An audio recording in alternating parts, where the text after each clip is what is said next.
Yeah, Missouri, 10-0 this year at home after big win against Florida in their SEC opener. You really can't judge this team unless you look at the last three games, just because with Jaden Stone coming back and Trent Pierce, like, really gives them two perimeter threats that they didn't have against Illinois. 13 of their 21 made threes in conference play have come from those two guys. So they add a totally different dimension to their offense and don't allow you just to pack it in. So, they're a lot better offensively with those two out there on the floor, and both have given them a nice boost since they started conference play. To beat Florida and Kentucky in your first two is, obviously, that's a statement right there. And, Coach Gates has done a really good job in his 4 seasons there. So, they're going to play a bunch of guys.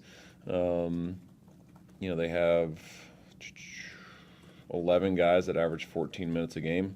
So you're not really sure outside of their top 7, who he's going to play afterwards. They kind of mix it up as they go.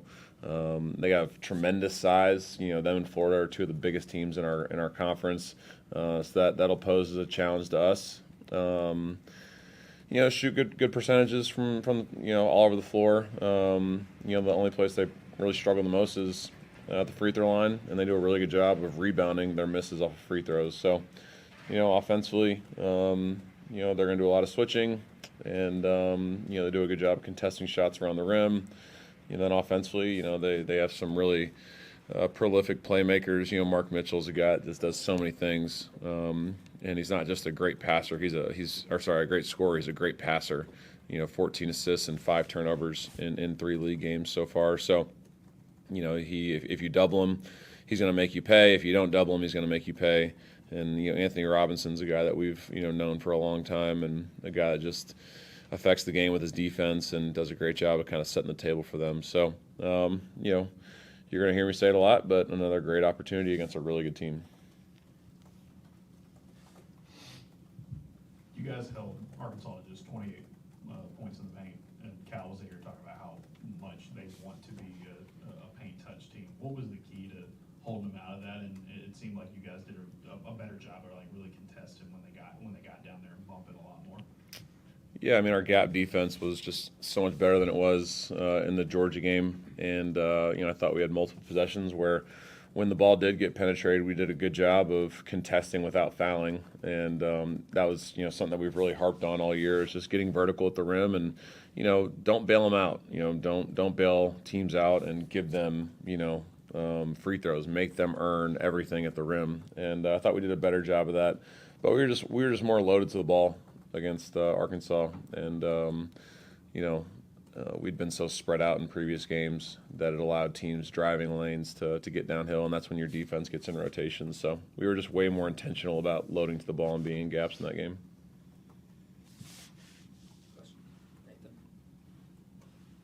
Really down to 2 of Eagles' 3 SEC games where Phillip has been the most available. He's had a big impact, particularly on the defensive end. What are 1 or 2 areas you've seen from him in terms of the most development over the last few weeks? Because I know that y'all knew he was going to be kind of a development player over the course of the season.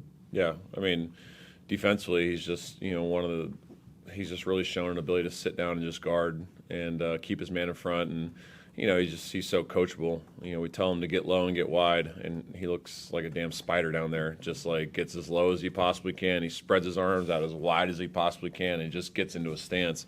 And it's really hard to drive when you're that spread out and you're taking up that much real estate. So then he does a good job of just loading the ball, being in gaps. And when we ask him to impact ball screens, he impacts ball screens because he's got great speed and great quickness to do those things, and he's got active hands. So, he just does a little bit of everything, and then he does a great job of just contesting and getting vertical at the rim without fouling. And those are all the things that we ask him to do, and he's done a great job of that so far. You saw a couple times him just kind of using his speed and his quickness offensively to either get around his man or go get an offensive rebound, and then did a great job of using shot fakes on a team that likes to jump to block shots, and then finish. And he had 7 big points in that first half that got us off to a really good start. So he just does everything we ask him, and he just finds ways to be impactful and effective when he's out there. If our 5s can play like they did against Arkansas, our team's going to be, in position to win games. Though Murf and Phillip, that was their best combined game I think they've had all year, and it definitely showed on the stat sheet. Staying on Phillip, he was only able to play 12 minutes, but he was plus 13. Just what does that say about him, even in that little amount of time that he can impact the game like that? Yeah, it just shows that he's a winning basketball player, and he affects winning in so many different ways. So, it's would love to play him more. I thought that was one of Murph's best games as well. So it's a good problem to have when he's only playing 12, because that means Murph's playing great, and I thought Murf did play really well in this game. So, but with how big Missouri is, it's going to require more use of our front line.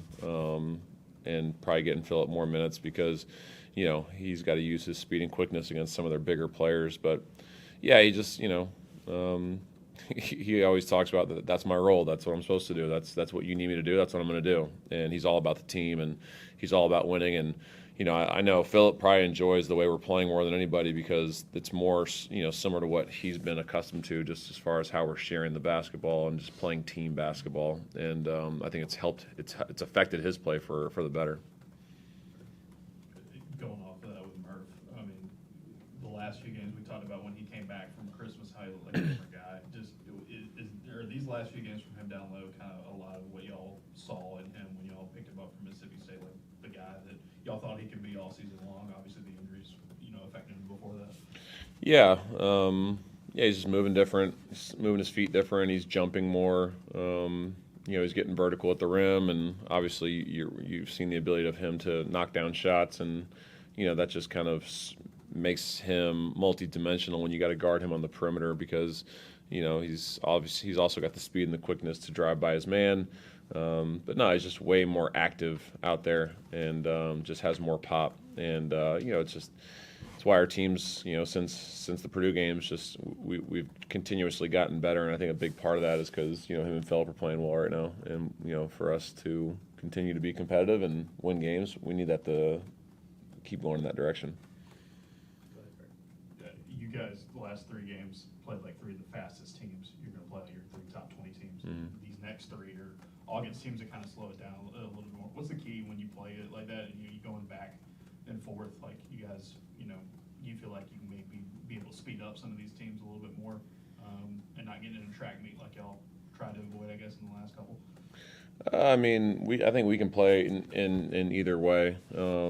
So, Missouri has a really good record when they score over, 72 points. So they can play fast too. I think we showed against Arkansas, we did a really good job of scoring early and scoring late and trying to avoid middle offense. And I think that's something that, that was probably our best offensive efficiency game of the year, just as far as possessions and what we were able to do. So, I think that's something that we got to continue to build off of because on the road, teams are, by nature going to try and play faster at home. So I think we got to do a better job of just controlling tempo and not letting it turn into a track meet like we did at Georgia. Because, I think Missouri, they're a team that is big, so bigger teams sometimes struggle to get back in transition. But once they get their defense set, they have one of the best 2-point defenses in the country, especially since conference play started. So, we just got to recognize that and kind of take what the defense gives us. I know it might change for y'all if/when Caden is back available, but what do you still want to see from Blake in that role coming off the bench, at whether he's the backup point guard, whether he's doing whatever in the backcourt? What are you still kind of looking from him on a day-to-day basis to remain in that rotation? Yeah, if he can continue to guard like he did, like he always does, he's got to cut down his fouls a little bit. So defensively, just being a guy that can give us a boost off the bench. And then for him, like offensively, I'm like, I don't need you to do anything but just get us into our offense. And if your man's pressed up into you, like do what you do in practice and just drive by him. And, just got to avoid live ball turnovers and, get us into what we do. And he did a great job of all those things against Arkansas. So, it's one of those less is more type roles, at that backup point guard position, somebody that can come in and just kind of, do what's required for us to be better defensively and be able to get into our stuff offensively. 22 assists for Tahad over the last few games, or 4 games. Like you challenged him to be more of a playmaker and all that. Just how much have you seen him kind of take that to heart with the way he's been playing? Yeah, and I think he had 16 in 2 of those games. So I need more 9 assists, 7 assist games out of him. If they're gonna put 2 on the ball like that, then he's got to get off it like he did in those 2 games, and it's really important because it makes our offense so much better. Because the more he does that, the easier it's going to be on him offensively, or we're just going to win games like we did on Saturday.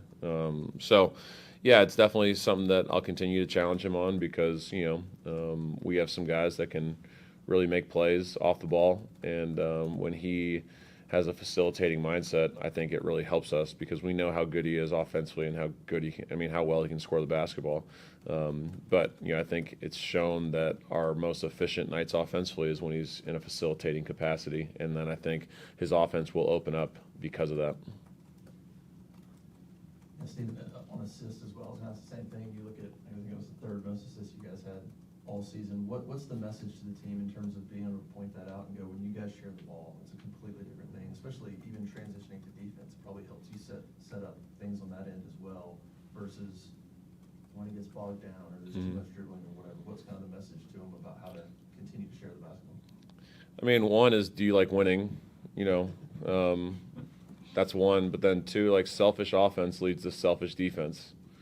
Unselfish offense leads to unselfish defense. And I thought we had a lot of unselfish offense against Arkansas, and it led to a lot of unselfish defense against Arkansas. So, that's just the message. It's shown, when we, I'm not sure what our average is when we win games, but it's got to be like 15 or 16 assists per game when we win, and when we lose, it's got to be like right around 10. So, but I mean, I'll say this, like, since I talked about it the other day, we've had a lot of good practices since Christmas, and if you look on Bartorvik, since Christmas, we're the 9th best team in college basketball, 9th most efficient team in college basketball on both ends of the floor. We're 2-2, which is really disappointing because to be playing that well, your record should be better, but it shows that what we're doing in practice, what we're doing in film, what we're doing in our individual meetings has been productive, and it's results are going to continue to come if we continue to stay bought into what we've been doing every single day.